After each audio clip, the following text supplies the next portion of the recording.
Hey y'all, more exciting news. So our Italian wall lizard female, she laid some clutches for us. An impressive amount too. It appears to be two different clutches, 5 apiece.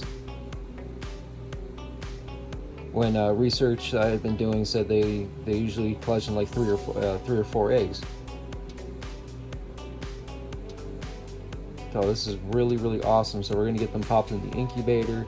They're on super hatch right now. We hydrated it for let it soak up for 10 minutes and drained all the water out.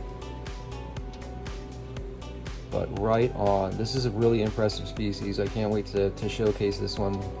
Do some other videos and full care guides on Podarcis campestris. All right, let's pop them in.